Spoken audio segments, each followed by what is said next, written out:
Welcome to Unbreakable Latina.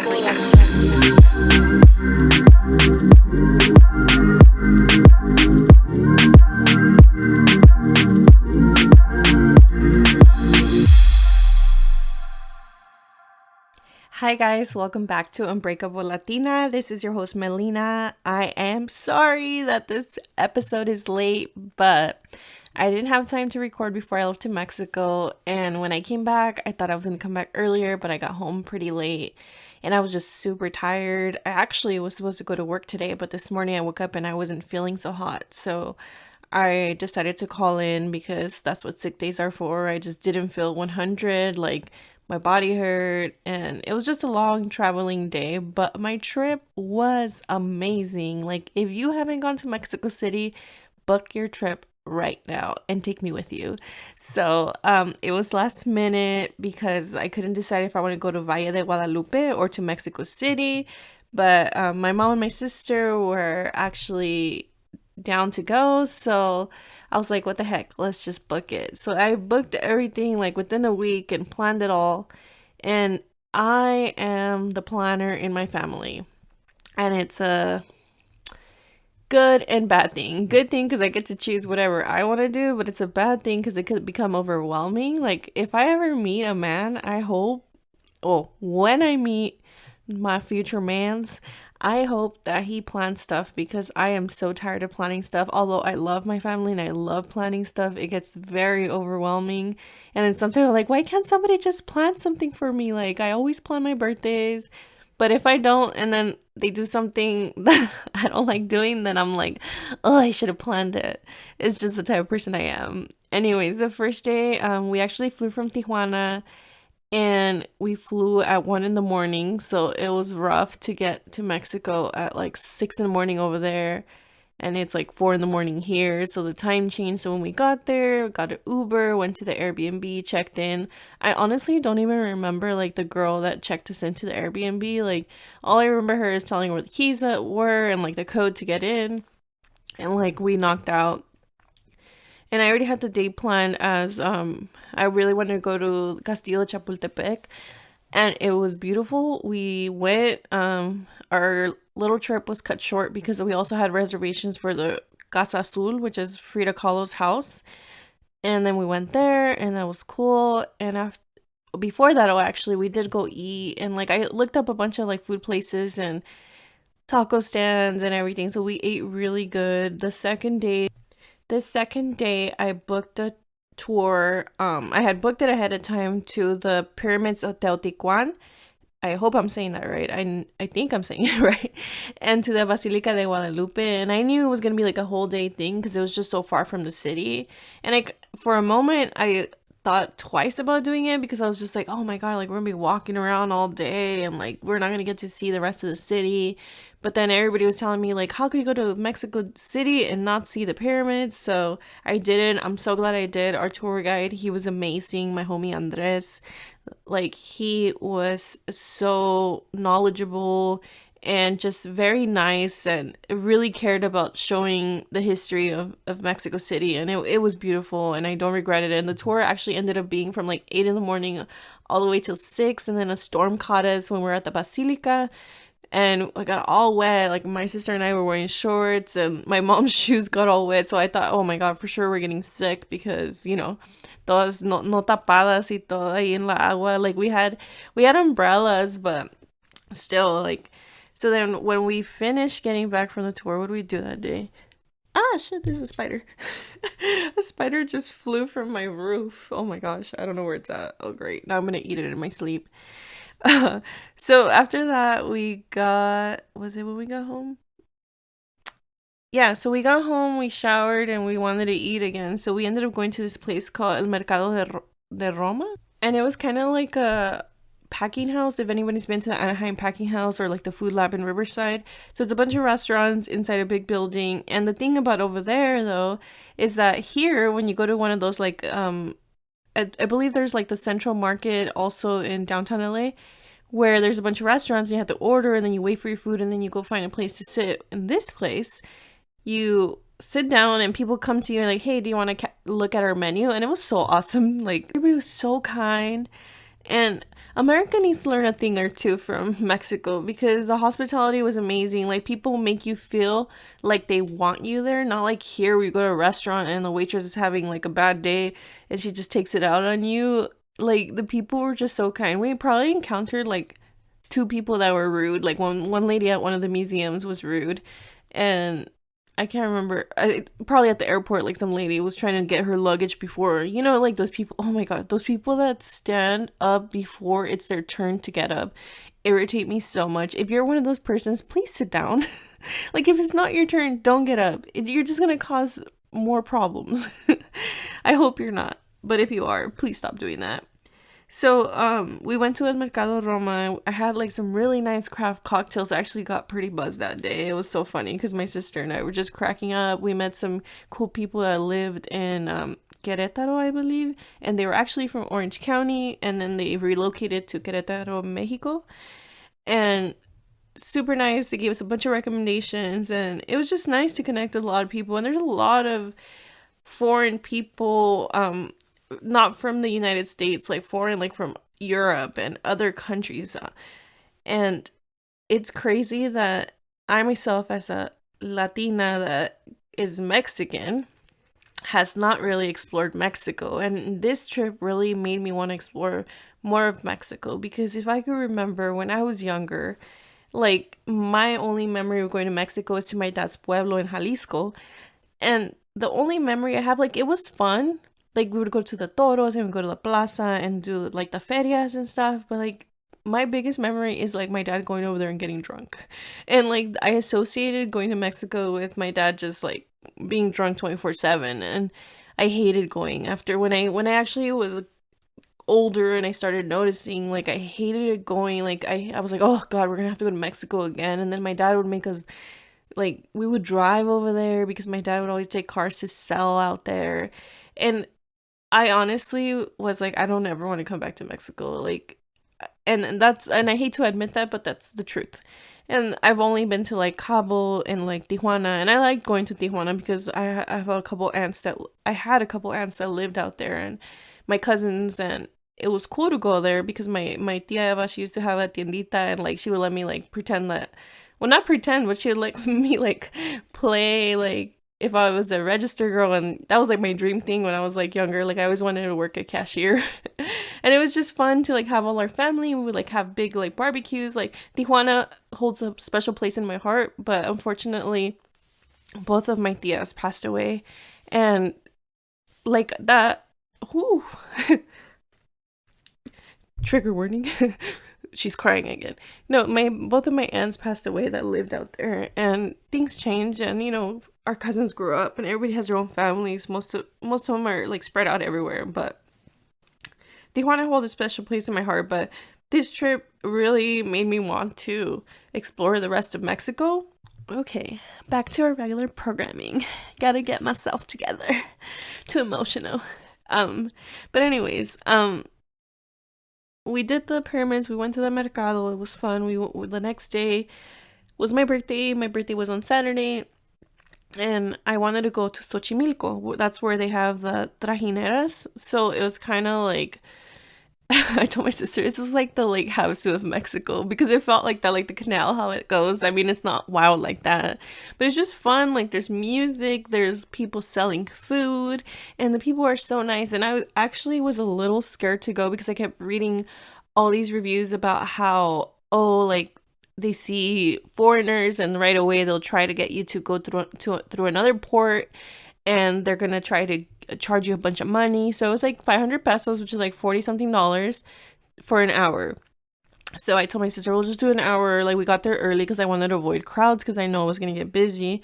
Our ride there was smooth. Our Uber driver was super nice, kept ignoring all the fools that were trying to make us go through other ports that are not regulated by the government. So if you go over there to Xochimilco, go to Puerto Natividad, I think. But we went to that one, and it was right off the bat. The guy was like, okay, it's 500 pesos an hour. And he didn't try to push it. You could do one. He's like, suggest you do two, but it's up to you. And I was like, oh, no, nomás quiero una hora. And then he's like, okay, pero una hora es poquito porque va a ir media hora and then media hora para atrás. So he's like, half an hour, 1 hour is a little bit because you're going to go half an hour and then half an hour back.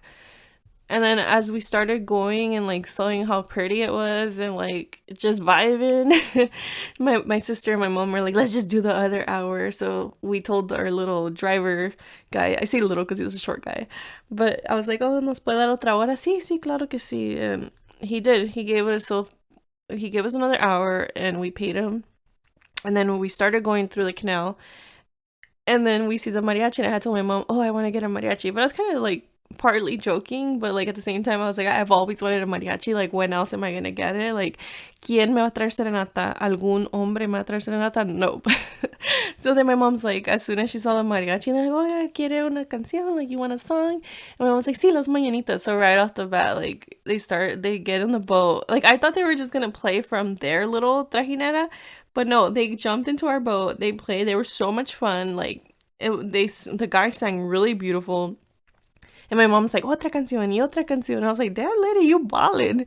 But it was like super affordable, and probably this was my top birthday. I'm not gonna lie. Like, 32 was where it was at. And it was awesome. Like, played a bunch of songs. My mom ahí llorando because she cries at everything. Like, I didn't cry, surprisingly, because I always cry when they sing in the mañanitas. But it was just so nice, and like the people and everybody's just having a good time. And if you haven't gone there, go there. After that, we ended up going to this like dinner. When we got back to the city, it took a while to get back. Well, actually, we wanted to go see Palacio Bellas Artes, and when we got there, it was like way too crowded. There was too many people, and I just felt like it just wasn't the vibe like for my birthday. Like, I felt stressed out by the amount of crowds, and like I don't like crowds like that. I'm actually going to Coachella, like not this week but next week. My friend invited me, and I'm just like, this is my first festival. Wish me luck, guys, because I don't do well in crowds, but you only live once.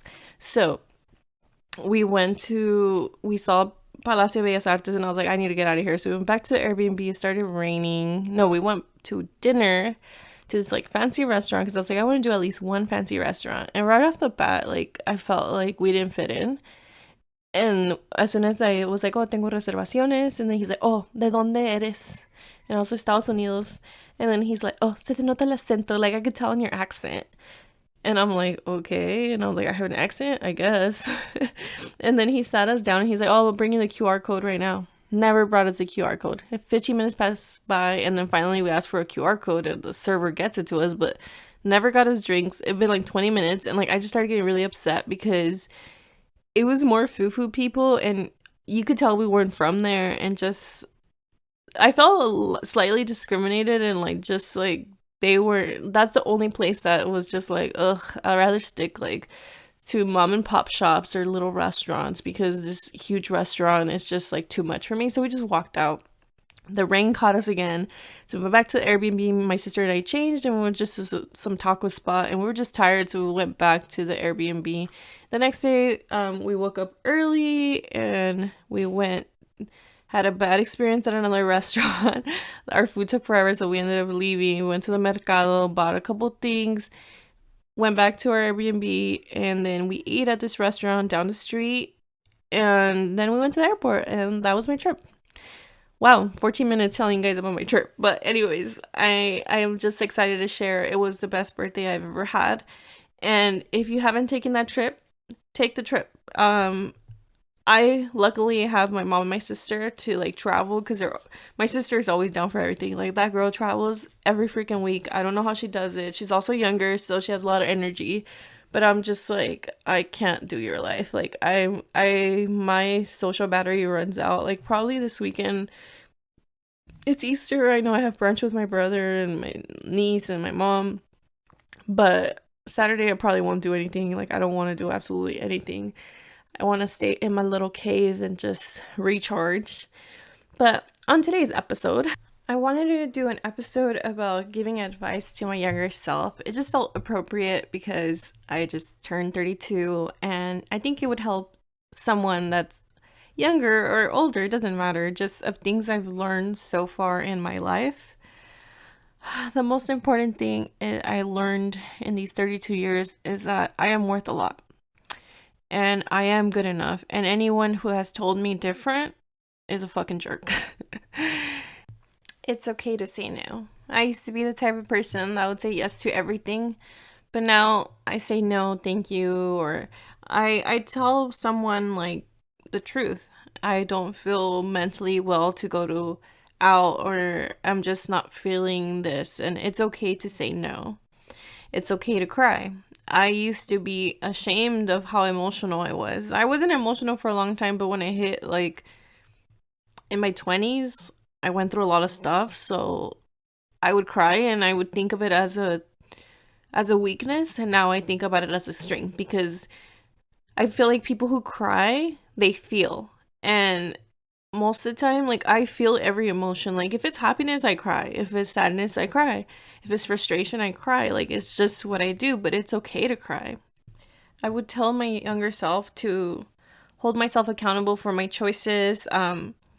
I am responsible for my own happiness, and although things get tough, like if you're in a shitty job that sucks, or in a shitty relationship, or you live in a place that you don't want to live, or something is draining you, a friendship is draining you, you have the power to end that friendship, to move out, or to change that job, or to change that relationship. Change the relationship, to break up with that person that's making you feel that way in any type of relationship. So hold yourself accountable for what you allow in your life, because you are truly responsible for your own happiness, and no one else is responsible for that happiness. Another thing I would tell myself, to put myself first and to take care of myself, and just mentally, emotionally, physically, because if you're not well yourself and you forget to take care of yourself, which I did for a long time. For a long time, if you listen to my podcast, you know that I put myself last in a lot of situations in my life. And in the last years, I have put myself first. And if it means that I have to go take a workout or a walk, or I need just a day to just lay on the couch, that's okay. Because whatever it is that I need, I do to make myself feel better. Because if I'm not feeling better, then I can't be better for anybody else. I would tell myself to laugh often. Life is too short. Laughter is the best medicine. And I don't know if you guys have had times where you're upset about something and then like you're angry and all of a sudden like you fall or you trip or you spill something on yourself. And then right away, like you start cracking up because you're like, oh my God, my day is going so shitty. Like, I remember this particular time I was running late for work, like always, my toxic trait. I was running late for work. I'm always running late, but I'm always on time. So I stopped to get coffee because I needed it. And as soon as I go in my car and I put my coffee cup down, I don't know what happened, but the cap came off and it's just spilled all over my car. And I was just so angry that I just sat there and I started laughing because I was like, oh, that's what you get for running late. But it just turned the whole situation. So laughter is really the best medicine. Sometimes you just have to like laugh at yourself. And I know that's probably dark because sometimes my friends and I, we have dark humor. So we'll like laugh at ourselves in dark situations. And for me, it has helped me a lot. And most importantly, I would tell myself to love myself first, because if I don't learn how to love myself, then I can't love anybody else. And I think that I love myself now, like a lot. And I'm so proud of who I've become. And it feels great. I feel confident and it shows. A lot of people have told me, like, wow, you're so different now. And yeah, I like I told you guys before, I didn't love myself. Now I do. And I honestly do believe that if you don't love yourself, you can't love somebody else. That's my personal opinion. I do believe that it's a process. It doesn't happen overnight. I'm still learning because we all are always learning. But the moment you start loving yourself, you realize what you deserve and what you don't deserve.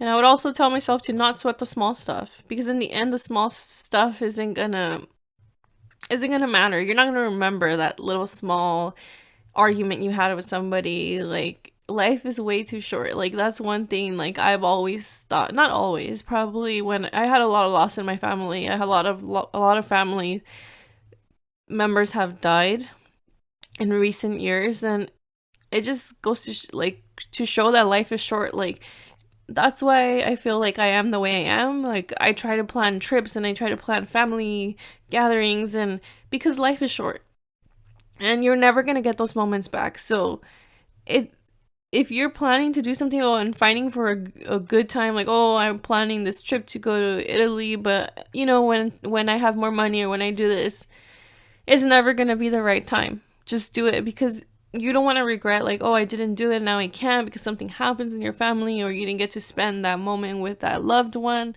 Like, I feel like you should do stuff because life is short, and just make yourself happy.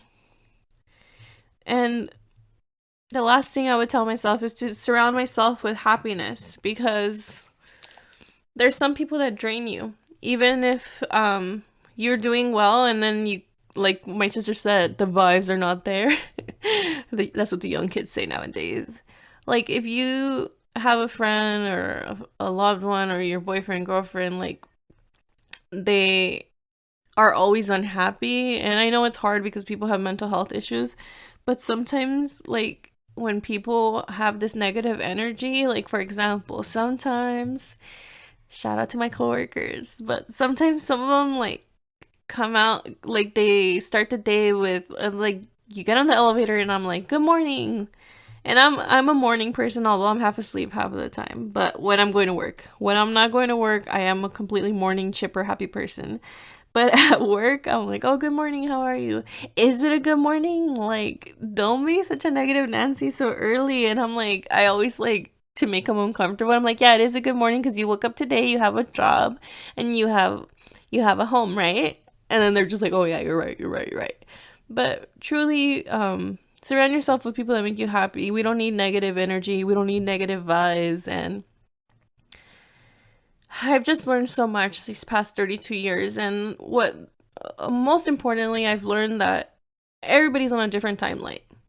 With social media, you feel that pressure of like, dang, I'm not married. I don't have a house. I didn't buy a car. I didn't do this. I don't have kids. And I have felt those pressures before. But now I'm just like, okay, well, am I envious of anybody else's life? No. Like, everything happens when its time is right for everybody.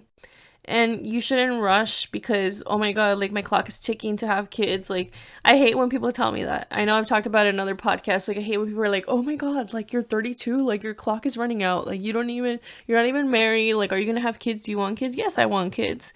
But I'm not gonna force myself to have a child when I haven't met the right person to. Like, I'm not gonna rush into anything. So everything is a lie. That's what I learned. Everything's a lie. Everybody's pretending. Like, if you could think back about your parents, how old were they when they had me? 23, 27, 20. My mom, I think, was 30. My dad was like 28. And I think of me being 30, having a newborn, and they already had like a 7-year-old.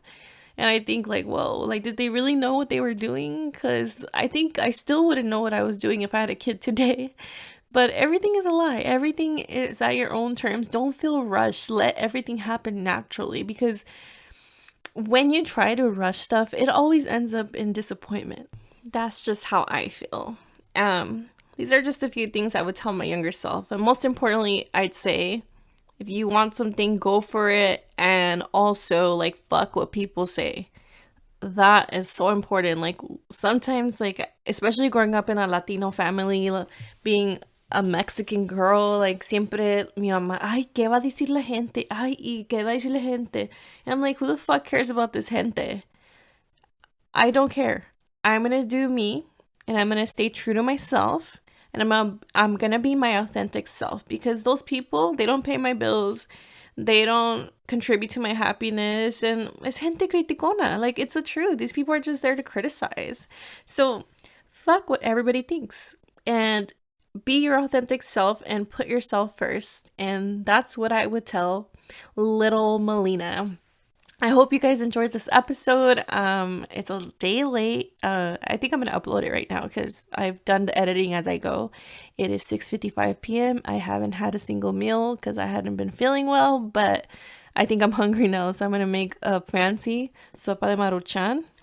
And I hope you guys have a wonderful week, and I look forward to creating more podcasts for you guys. Oh, and also, thank you guys so much for all the feedback we got on the last episode with Jazz Ornelas. It was awesome. It's awesome to connect with all you guys and say, like, oh my God, thank you for creating this and for joining together and creating this podcast. Both of us have gotten messages from different girls saying like, oh, you inspired me to create content. Like I always held myself back. And we're all learning here. And we're here to support each other. And you guys are all amazing. I hope you have a wonderful week. Don't forget to rate, review, and subscribe. And follow me on Instagram and TikTok at Unbreakable Latina. And I think I'm going to start tweeting more. So you could follow me on Twitter at Latina Podcasts. I couldn't get Unbreakable Latina for some reason, but at Latina Podcast on Twitter. Bye.